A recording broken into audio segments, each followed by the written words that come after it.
उस लड़के के जूते इतने फटे हुए थे कि लोग उस पर हंसते थे, लेकिन उसे क्या पता था कि वही जूते एक दिन उसकी ताकत बन जाएंगे।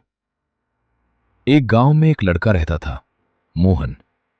उसके पास पहनने के लिए सिर्फ एक ही जोड़ी जूते थे, और वो भी फटे हुए।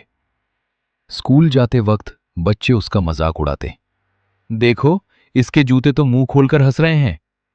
अरे, इसे नए जूते दिला दो कोई। मोहन चुप रहता, लेकिन अंदर से हर दिन थोड़ा थोड़ा टूटता जाता। एक दिन बारिश हो रही थी, कीचड़ भरी सड़क, और मोहन अपने फटे जूतों में स्कूल जा रहा था। हर कदम पर पानी अंदर घुस रहा था। उसने गुस्से में कहा, क्यों है मेरे पास ऐसे जूते?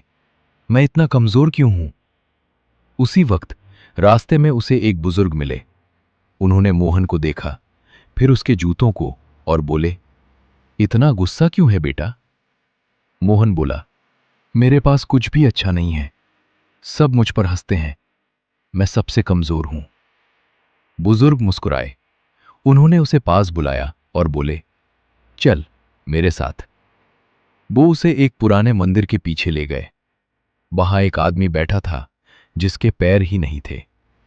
वो जमीन पर बैठकर अपने हाथों से काम कर रहा था और मुस्कुरा रहा था। मोहन चुप हो गया। उसकी नजर अपने जूतों पर गई, फिर उस आदमी पर।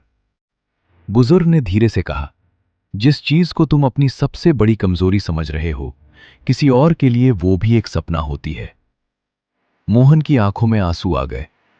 उसे पहली बार एहसास हुआ, मैं कमजोर नहीं हूं, मैं बस अपनी हालत को गलत नजर से देख रहा था।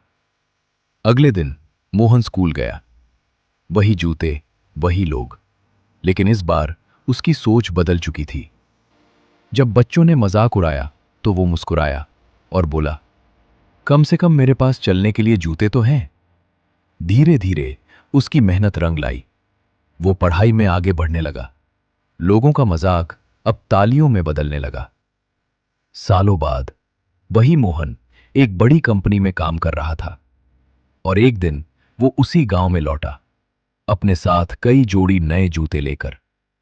उसने गांव के बच्चों को जूते बांटे और मुस्कुराकर कहा, कभी खुद को कमजोर मत समझना, क्योंकि असली ताकत चीजों में नहीं, सोच में होती है।